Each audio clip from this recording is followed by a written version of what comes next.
We continue to watch NAFTA negotiations, and today we're talking about what happened in round 5 and getting some insight into which topics investors should watch heading into 2018.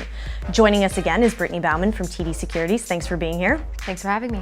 So we've just wrapped up round 5 about a week ago, and I have to ask you, what was your takeaway? Did we see any compromise in the last round of discussions? So the conclusion of round 5, in our view, was a step forward in the negotiation process. Now, for one, like in previous rounds, there was progress made on the less contentious chapters. But secondly, the more contentious proposals, now the ones that the U.S. has presented that would be deal breakers to Canada and Mexico because they're so draconian, there were signs of some emerging compromise that could be had on these specific issues. Some examples of these proposals are the rules of origin and the sunset clause.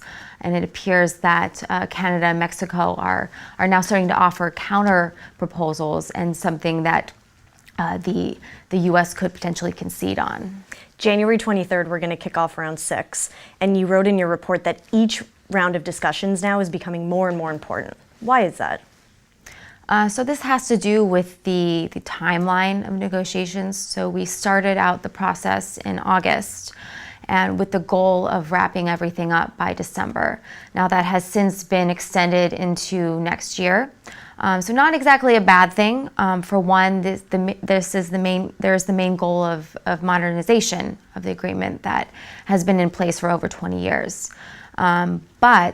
However, this has to also do with the contentious proposals I've mentioned earlier that have made limited headway. Even though there has been some progress in the latest round, it's going to just take more time for negotiators to think things through.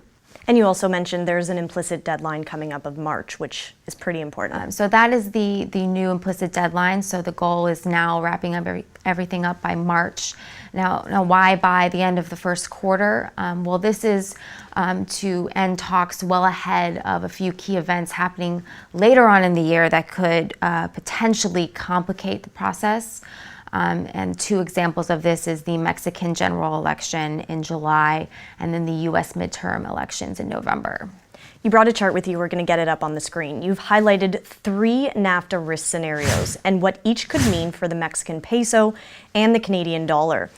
On the left side, you'll see that your base case is that NAFTA will be renegotiated, and you have a 65% probability of that happening. You lowered your second scenario, that President Trump invokes Article 2205, to a 30% probability.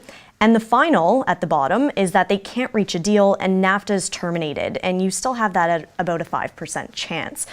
What are the key things you're watching going into 2018 right now? So going forward, we will want to see at each successive round that there will be there is progress being made, and one way to gauge that is if Canada and Mexico are offering counter proposals to what the U.S. has already offered, because until they do, the U.S. is unlikely to concede on anything.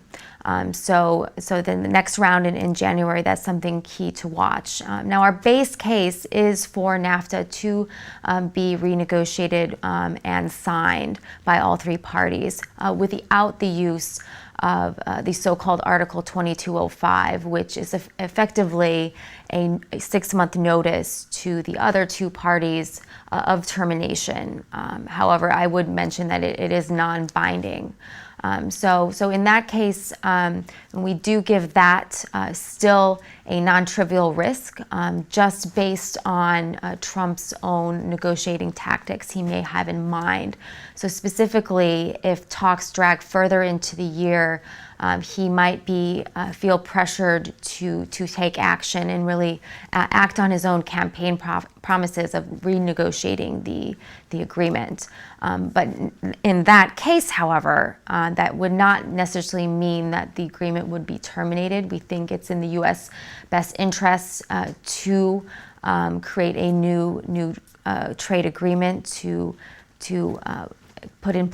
keep in place free trade in all 3 countries. And this is really due to the industry pushback we've seen. Industries across the board do want to keep NAFTA in place. And then we also have to keep in mind that we have a Republican Congress that's still very much pro-free trade. And let me just ask you to close things off, the impact for markets, what do you think that could be? So in the case where Article 2205 is invoked by Trump, which is a non-negligible risk, that would have significant impacts on the Canadian dollar, mainly because nothing is really priced in at this point. There's no NAFTA risk premium as what we've seen in the Mexican peso, for instance. So in that case, we do see the Canadian dollar going to roughly 20 cents. And this is really because rate hike expectations would probably be priced out. And right now they are pricing in a normalization path by the Bank of Canada. That being said, I think that's where the significant impacts and in terms of the economic impacts, probably very modest, mainly because NAFTA does remain in place for at least 6 months, and then if the agreement is eventually terminated, it takes up to a year for the agreement to actually end. So trade flows would continue. Should we have tariffs down the road, they do average relatively low levels, around 3 to 4% in both the US and Canada. So this would raise firms' costs, but it would not be a significant shock to the economy. Thank you very much. Thanks for having me.